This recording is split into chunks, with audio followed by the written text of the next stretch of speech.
नाम का ऐसा अभ्यास कि नाम रुके ना। एक संत के एक शिष्य थे, तो शौच में भी नाम जप कर रहे थे, कृष्ण कृष्ण कृष्ण।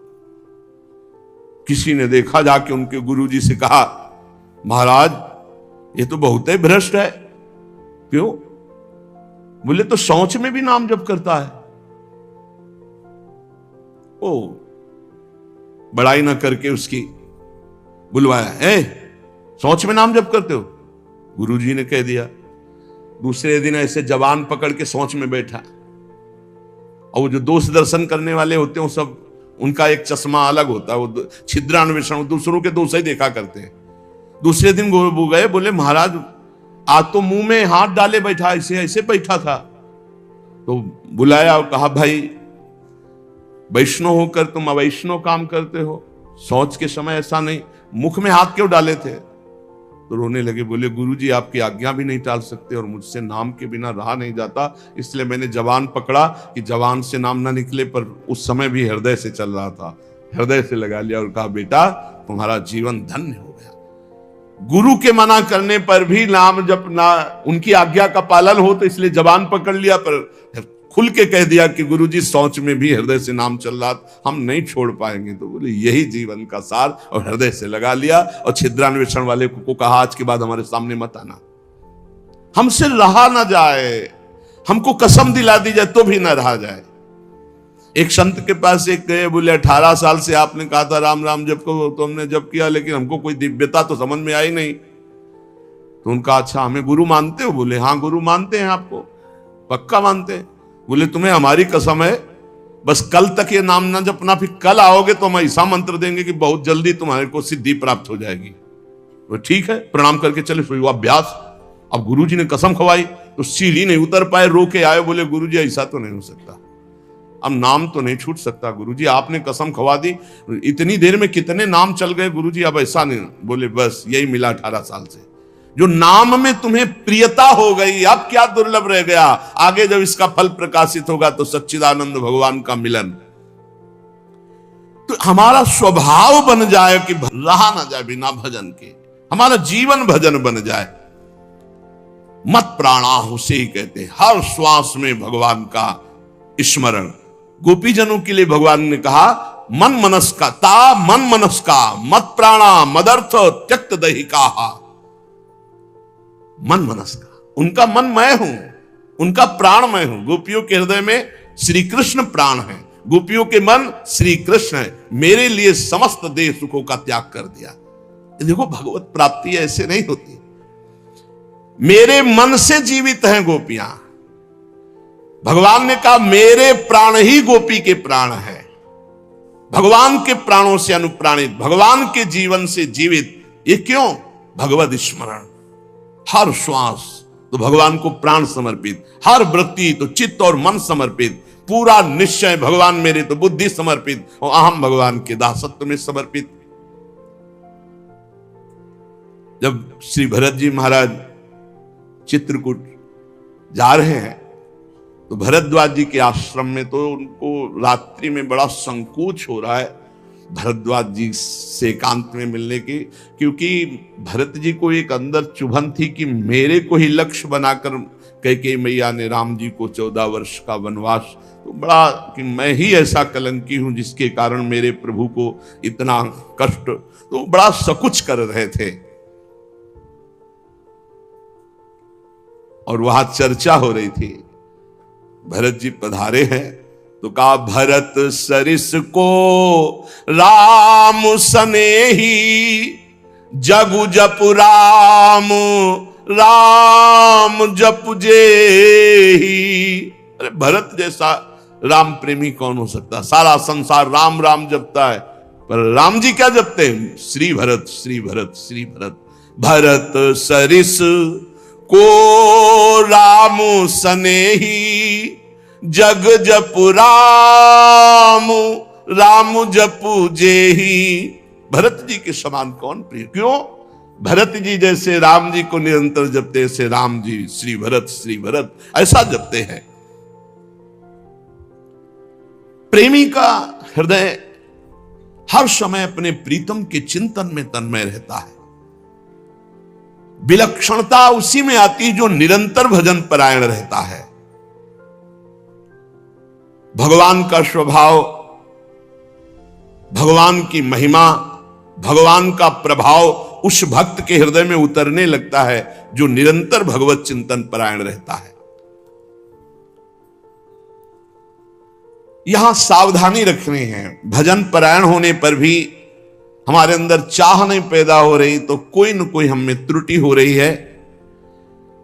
जिसको अपने साध्य का पता है, मेरा साध्य क्या है, श्यामा श्याम, तो फिर राजी कैसे हो रहे हो और से? जब तुम्हारा साध्य श्यामा श्याम है तो तुम राजी कैसे हो रहे हो और बात से, धन से, संपत्ति से, प्रणाम से, नमस्कार से? जब तुम जानते हो ये मिथ्या है, तुम्हारा साध्य परमात्मा है, तो तुम परमात्मा के सिवा अन्य किसी से कैसे राजी हो गए?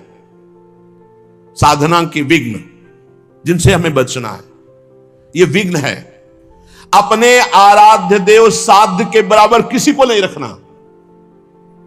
ये बात समझो। किसी वस्तु, व्यक्ति, स्थान, घटना, परिस्थिति, कैसे तुम राजी हो गए कि प्रभु का विस्मरण? जैसे हम किसी व्यक्ति से मिलने में प्रभु को भूल गए तो वो व्यक्ति प्रभु से बढ़कर हो गया। किसी वस्तु के भोग में हम प्रभु को भूल गए तो वस्तु प्रभु से बढ़कर हो गए। साध्य की ओर जिसकी दृष्टि नहीं है वो साधक किस बात का? अपने को जो एकांत रूप से भगवत प्राप्ति के मार्ग में चलाया है उसी को साधक कहते हैं। और जो हर समय साध्य को लक्ष्य रखता है वही साधक, प्रवीण साधक है। अपने कार्य में, अपनी साधना में, अपने मार्ग में दूसरे की तरफ ताको झाको मत, चुपचाप चलते रहो। साधक को हमेशा ध्यान रखना चाहिए, हमें कभी लक्ष्य को भूलना नहीं है। हमारा लक्ष्य क्या है? खड़े हैं तो हमारी दृष्टि बिल्कुल मंत्राकार, कार्य में है तो नाम जप। जी, जब पूछे क्या चल रहा है, आपकी कृपा से चल रहा है। उत्तर यही होना चाहिए, झूठ नहीं, सत्य ही होना चाहिए। लक्ष्य को भूल गए जिस मिनट, जिस सेकंड, उससे बड़ी हानि क्या है? तुम साधक क्या हो? हानि हरिवंश के नाम अंतर परे, का हनुमंत विपत्ति प्रभु सोई, जब तो सुमिरन भजन न हुई। हरि बाबा ने एक दृष्टांत में बताया कि एक सिद्ध फकीर एक संत की झोपड़ी पर गए तो वहां गड्ढा बना हुआ था सामने और घुटनों का भी। उनका शिष्य और संत जन थे तो उनका ये क्या है? बोले हमारे गुरुजी यहां दंडवत करते हैं। कहा ऐसे चिकने चट्टान में भी गड्ढा बन गया, इतनी दंडवत करते हैं? बहुत गदगद कंठ हुए। आप बहुत दिव्य संत हैं जो इतनी दंडवतें रोज प्रभु को करते हैं। तो आकाशवाणी हुई कि इनकी दंडवतों से मैं खुशी नहीं हूं। तो सिद्ध फकीर जो थे, संत, वो रोने लगे। इतने में वो महात्मा आ गए।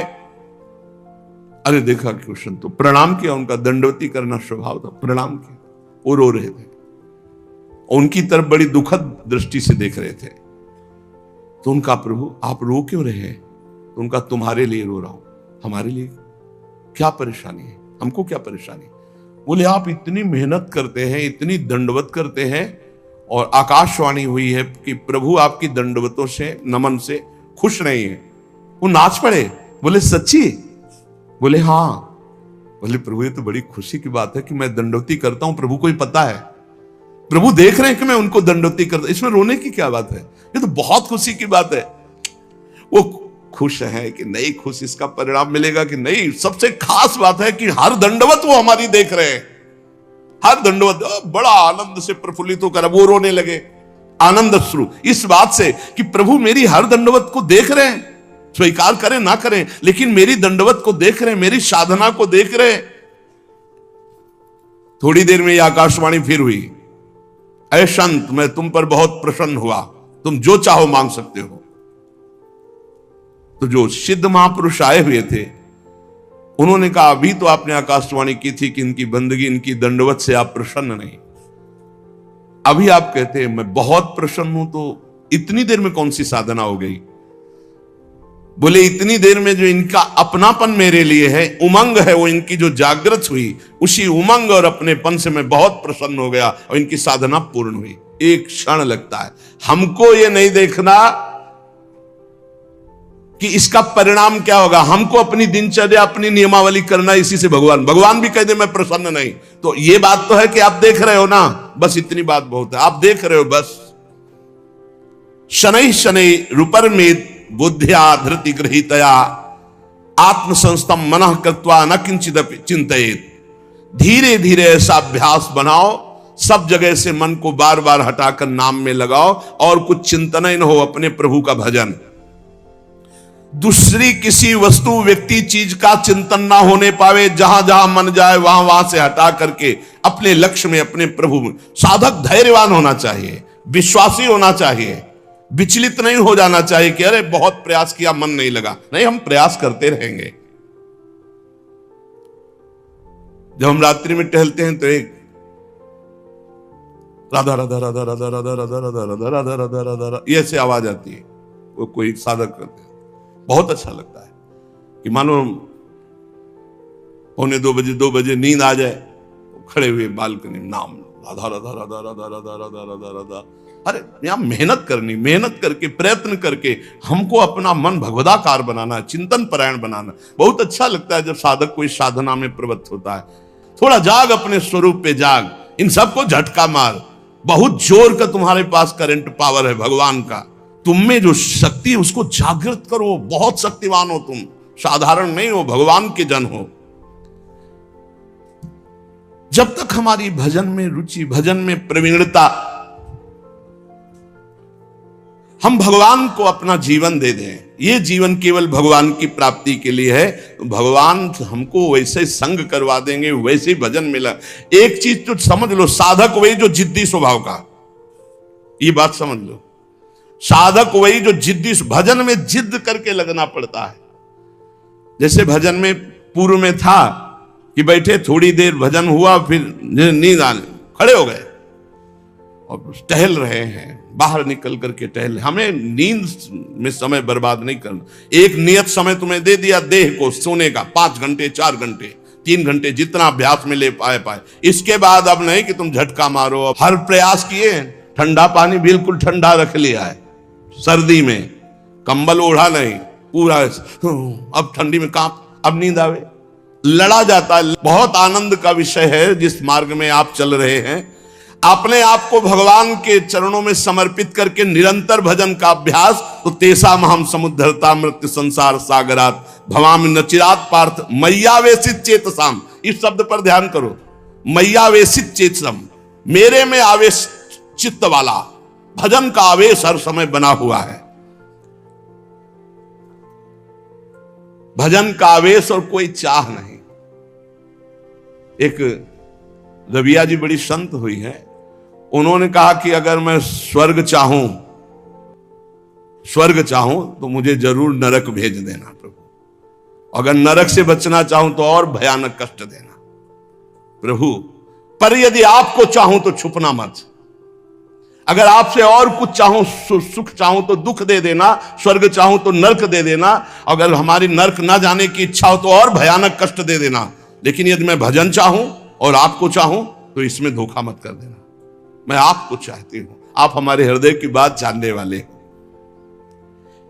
साधक जब इस मार्ग में चलता है तो उसको प्रलोभन और भय, ये 2 चीजें माया भेजती है, ध्यान रखना। साधक इस मार्ग में जब चलता है तो प्रलोभन और भय, कोई भी हो, पार्वती जी तपस्या कर रहे हैं भगवान शंकर के लिए, भगवान शंकर से प्रेरित होकर सप्तऋषि आए। अब महादेवी ध्यानस्थ थी, जब ध्यान खुला तब प्रणाम किया और कहा देवी आप तपस्या में संलग्न है, बहुत कठोर तप कर रहे, बहुत कठोर तप, सूखे पत्ता एक ऐसे बिल्व पत्र पा लिया, बस अपर्णा नाम पड़ा माता जी का, बहुत कठोर तप। किसके लिए कर रहे हैं? तो उनका भगवान शंकर को पति बनाने के। हंस पड़े सब, हंस पड़ना होता है मानो उपहास करना किसी बात, भगवान शंकर को पति। अरे बरगद के पेड़ के नीचे रहते हैं महाराज, चिता की भस्म लगाते हैं, बागंबर धारण करते हैं, कोई इतनी बड़ी तपस्या। देखो हम वैकुंठनाथ भगवान श्री हरि से आपका ब्याह करा देंगे, पार्वती कोटि जन्म लग रगर हमारी बरऊं शंभुनता राव। साधक प्रलोभन नहीं, प्रलोभन नहीं। प्रलोभन क्या हुआ? वैकुंठनाद। प्रलोभन नहीं, भय, भय दिखाया जाता है। जब ध्रुव जी महाराज चले तो नारद जी आ गए, भय दिखा। अरे महामुख मुख प्रहलाद जी, नारद जी, बड़े बड़े महाभागवत, इनके जीवन में देखो प्रलोभन भय किस किस कोटि के आए, लेकिन अपनी निष्ठा छोड़ी। दुलार करता हुआ हिरण्यकश्यप कहते छोड़ दो इस हरि की बात और जो तू चाहे प्राप्त कर ले। और भय तो कितना भयानक दिया। साधक जब इस मार्ग में भजन की जिद पकड़ लेता है, तब उसके हृदय में पूर्व में जो भोग इच्छा रही है, बहुत ध्यान से सुनना, वो फ्री भोगने को एकांत में मिलने का संयोग माया बना देगी। प्रलोभन पूर्व में कोई भी भोग इच्छा रही है, सबसे पहले भजन की तन्मयता में वो भेजी जाएगी। भोगो इसे, फ्री, कोई विघ्न नहीं। आपको लगा हाँ ये तुम्हें चाह ही रहा था, मारे जाओगे। आपका भजन लुट जाएगा, वो वृत्ति लुट जाएगी। भोगेश्वर प्रसक्ता नाम तया प्रहृति चेतसाम व्यवसायत्मिका बुद्धि समाधो न विधीयते। आपका थोड़ा सा अच्छा भजन होने लगेगा तो आपके पास भेजे जाने लगेंगे लोग। ध्यान से सुनिए, बड़े भजनानंदी है, लियो सेव, अंगूर, ये ले, वो ले, ये रुपया की गड्डी, कभी कोई जरूरत हो फोन नंबर ले, ये ले फोन हो। उसमें ये भगवान की माया आपके भजन की एकांतिक वृत्ति को छीनने के लिए व्यवस्था भेज रही है। ये तुम्हारे भजन का फल नहीं है, भजन का विघ्न है। बहुत से भक्त बनने लगेंगे, आपका पूजन करने लगेंगे। बहुत खतरनाक खेल है, बहुत समझ के। पूजा अच्छी लगने लगी, फल फूल अच्छे लगने लगे, रुपया पैसा अच्छा लगने लगा, फोन नंबर अच्छा। अरे भाई, जिनके पास फोन है अब उनको दूसरे की जरूरत क्या है? असंगोहम पुरुषा, अकेले रहकर पूरे विश्व का सब भ्रमण करो, उसी में सब चीज है। इतने इतने बच्चे हैं, सब ज्ञान है उनको, पूरा विश्व का ज्ञान है मोबाइल भगवान की कृपा से। अगणित रूपों में आपके पास भजन का विघ्न भेजा जाने लगेगा जब आपका भजन सही होने लगेगा। कुछ तो बड़ाई करने वाले भेजे जाएंगे, मुंह चुपड़ी बोलने वाले। बचना चाहिए इसों से, जलन पैदा होनी चाहिए। जब माया ये जान लेती है कि भगवान बनना चाहता है, तो वो मायापति तो सिर्फ भगवान ही है, वो ऐसे प्रश्न फेंक देती है कि वो अपने आप चिल्लाने लगता है कि मेरे जैसा आदम कोई नहीं है। बड़ाई सुनकर अच्छी लगने लगे, साधन मार्ग के पथिक को बच के।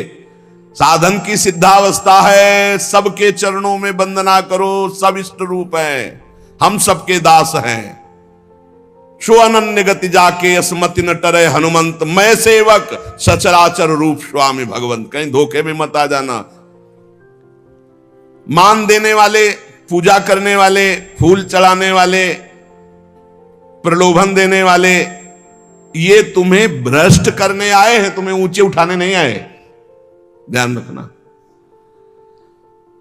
जो बड़ी बड़ी बातें आपके सामने प्रशंसा की करें, आप सुनो तो जान लेना ये भ्रष्ट करने के लिए माया ने भेजा है।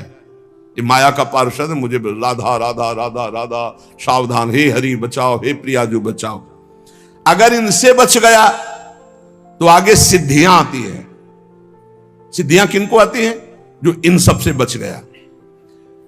अगर सिद्धियों से बच गया तो बड़े बड़े देवता हाथ जोड़कर खड़े हो जाते हैं और कहते हैं आपको जो सुख चाहिए, आप देवलोक चलो, अभी आपको भ्रमण कराते हैं, आप जो सुख चाहिए। जब मृत्यु लोक चाहो, मृत्यु लोक में कोई जान नहीं पाएगा। जब चाहो देवलोक, जब चाहो जिस लोक का भोग, क्योंकि भगवान को प्राप्त करना चाहना, भजन करना, भगवान को प्राप्त करना चाहना, तो उसकी चाह को बदलते हैं। देवता लोग हाथ जोड़कर खड़े हो जाते हैं।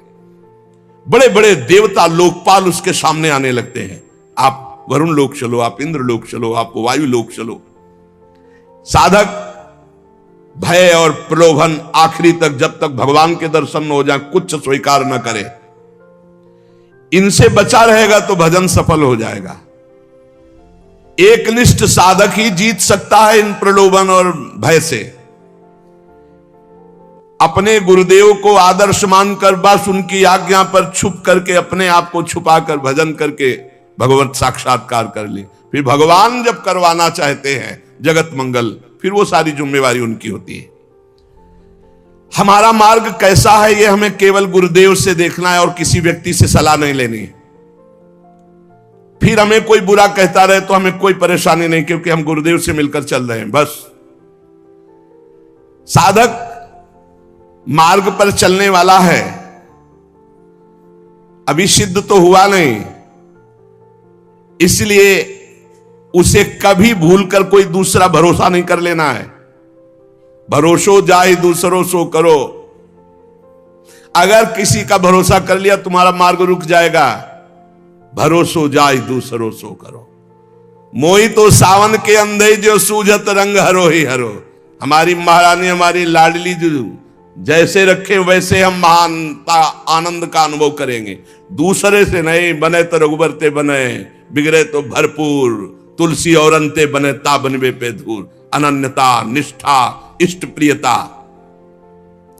जिसने संसार में किसी और का भरोसा कर लिया, बस बहुत बहुत बदल जाता है। हां, बहुत बदल जाता है। साधन को बदलते देर नहीं लगती। जहां साधक चूक कर देगा तो साधना बदल जाएगी। साधना होने लगेगी मान की, प्रतिष्ठा की, भोगों की। आप सच्चे गुरु, सच्चे आचार्य के बन करके चलो तो आगे ही आगे मार्ग आपको प्रकाशित करते चले जाएंगे। गुरुदेव पूछने की जरूरत नहीं, आगे का मार्ग खुद दिखाई देने लगता है। सच्चे साधक को मार्ग पूछना नहीं पड़ता, ये अध्यात्म अपने आप आगे प्रकाशित होने लगता है। सफलता आपके चरण चूमेगी यदि सावधान रहे तो। और अगर इन विषयी पुरुषों के फसाव में आकर फंस गए, भटक गए, तो फिर बदल जाएगी, साधना बदल जाएगी। परमार्थ में बहुत सावधान। एक भी जीवन भर कोई अपना नहीं होना चाहिए, पूरे विश्व में कोई पराया नहीं होना चाहिए। ये चतुरता उपासक की। एक भी पूरे जीवन में अपना नहीं होना चाहिए, पूरे जीवन में, और पूरे विश्व में कोई पराया नहीं होना चाहिए। समझ लो, जो सबसे परे सबसे भरे उसका सेवक कितना प्रवीण होता है। साधक साधना में सावधान, उसके बीच में प्रलोभन आएंगे भगवत प्राप्ति के बीच में, चाहे वो सिद्धियों का, चाहे देवताओं का हो। लोक की तो बात ही क्या, केवल अपने इष्ट के लिए जो धुआंधार भजन में लगा हुआ है, कहीं विश्राम नहीं, कहीं कोई चाह नहीं, वो निकल जाता है। सालोक के सारिष्ट सामीप्य सारूप्य एकत्व मप्युत दीयमानम न ग्रहणंति बिना मत सेवनम जना। भगवान का भक्त इन मोक्ष सुखों को स्वीकार नहीं करता। सिद्धियां और देवता या अन्य सुखों की तो बात जाने दो। ध्यान रखने की बात है कि अनन्य प्रेमी, अनन्य भजनानंदी ही भगवत साक्षात्कार करता है।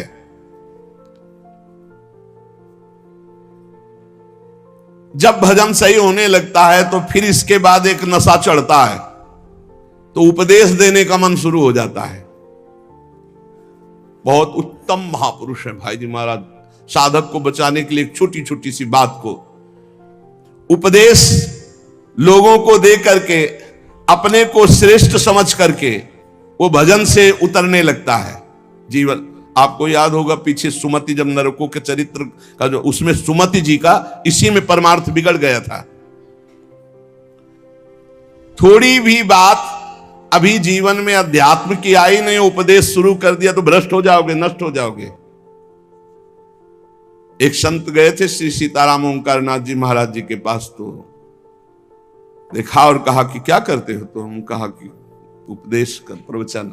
तो उन्होंने कहा था वैसे है मंगलमय कार्य, लेकिन भ्रष्ट होने में देर नहीं लगेगी। ये सिद्ध पुरुषों का, जो भगवत प्राप्त महापुरुष है, उनको अन्य साधक इस चक्कर में न फंसे। भगवान अगर इतनी सामर्थ्य दिए तो बात अलग। भगवान की चर्चा करना बहुत अच्छा है, भाई जी महाराज कह रहे, सुनना अच्छा है, लेकिन इसके बाद का जो परिणाम है, प्रणाम नमस्कार वाह वाह यश कीर्ति, वो तुम्हें भ्रष्ट कर देगी यदि भगवत प्राप्ति नहीं हुई है। बहुत बुराइयों को अवकाश मिल जाता है प्रवचन करने वाले पर आक्रमण करने का।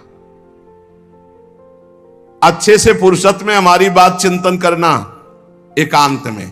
भाई जी कह रहे वास्तविक लाभ से वंचित हो जाओगे यदि भगवत प्राप्ति नहीं हुआ, प्रवचन शुरू कर दिया तो। जब तक जीवन में सत्य उतर न जाए तब तक प्रवचन न करें। इसलिए प्राचीन काल की गुरु परंपरा थी कि गुरु उपदेश करते थे और गुरु लायक देखकर उपदेश करते थे। उसे साधन बता दिया, पूरा जीवन साधन में लगा, सिद्ध हो गया, अब वो उपदेश करे। ऐसा नहीं कि यहां प्रवचन सीखकर प्रवचन किए जाए। जो केवल प्रवचन तो कुछ नहीं रह जाता, रुपया पैसा मान प्रतिष्ठा ये सब, भगवत मार्ग का कुछ नहीं रह जाता पक्का। गुरु कृपा पात्र जो केवल कथयंति च माम नित्यम तुष्यंति च रमंति च, ये अलग मार्ग है। पहले भरपेट खूब खा ले, अर्थात भगवदानंद की अनुभूति कर ले, तब प्रवचन करे, नहीं कोई सफलता हाथ नहीं लगेगी। साधक को इस प्रवचन रूपी व्यापार से बचना चाहिए। हम पहले खूब अच्छे से काम, क्रोध, लोभ, मोह, मद पर विजय प्राप्त करके भगवदानंद में डूब जाएं, वो आगे की बात भगवान क्या करवाएंगे। पहले हम एक आचरण उतार ले। एक बार द्रोणाचार्य जी ने शब्द से कहा कि एक बात सीख लो, कोई मारे भी तो गुस्सा नहीं करना है। ये बात सीख लो, यदि तुम्हें उत्तम मार्ग का अनुसरण करना है, महापुरुषों के मार्ग में चलना है, तो तुम्हें मारे भी तो गुस्सा नहीं करना है। सीख लिया? सबसे पूछा जी क्या सीखा? हमें कोई मारे भी तो गुस्सा नहीं करना है। युधिष्ठिर जी से खड़े हो, क्या सीखा? बोले नहीं सीख पाया। सबने एक स्वर में सुना दिया, तुम क्यों नहीं सुना दिए? बोले नहीं सीख पाया गुरुदेव। दूसरे दिन खड़े हो, सीखा? क्या हम बोले थे? बोले नहीं सीख पाया गुरुदेव। 7 दिन तक पूछा, बोले डंडा लाओ, और 5-7 बेत मारे। बोले सीखा? बोले हाँ गुरुदेव सीख गया। क्या? कि कोई मारे भी तो गुस्सा नहीं करना चाहिए। बोले क्यों? आप क्यों? बोले आपने मारा ना और मुझे गुस्सा नहीं आया ना, तो अब सीख गया। हम केवल वाणी से थोड़ी बोलते कि मारे कोई गुस्सा, आपने मारा ना, अभी तक मार लगी नहीं थी, आपने मारा और मुझे गुस्सा नहीं आया, अब मैं सीख गया कि कोई मारे भी तो गुस्सा नहीं। अर्थात जो उपदेश है वो पहले आचरण में आना चाहिए, वो हमारी परिपक्वता होनी चाहिए। धर्मराज युधिष्ठिर कभी मिथ्या नहीं बोलते। आपने सिखाया कोई मारे गुस्सा नहीं आना, तो अब पहले हमारे मार लगे हो, मुझे गुस्सा ना आवे तब मैं बोलूंगा। कोई मारे फिर भी गुस्सा नहीं आना चाहिए। तो हर रोज हम बड़ी महिमा की बात कह रहे हैं, वही सत्संग सुनाते हैं, घुमा के, चाहे शब्दों का अंतर हो, सत्संग वही होता है। क्योंकि नई बात आएगी कहां से? शास्त्रों में जो है वही तो सुनाएंगे, परमार्थ की बातें घुमा फिरा कर हजार बार वही हम कहते हैं। कहने का तरीका भले अलग हो, लेकिन हजार बार वही बात हम कहते हैं। आपने स्वीकार किया जगत मिथ्या है, भगवान सत्य है? स्वीकार किया आज तक? नहीं। स्वीकार किया सब में भगवान ही भगवान है? नहीं। स्वीकार किया कि 1 मिनट भी भजन से बिलग नहीं होना? नहीं। और यही बातें तो घुमा घुमा के कही जाती है। तो क्या केवल सुन रहे हो, उसे गुण नहीं रहे, उसे जीवन में उतार नहीं रहे?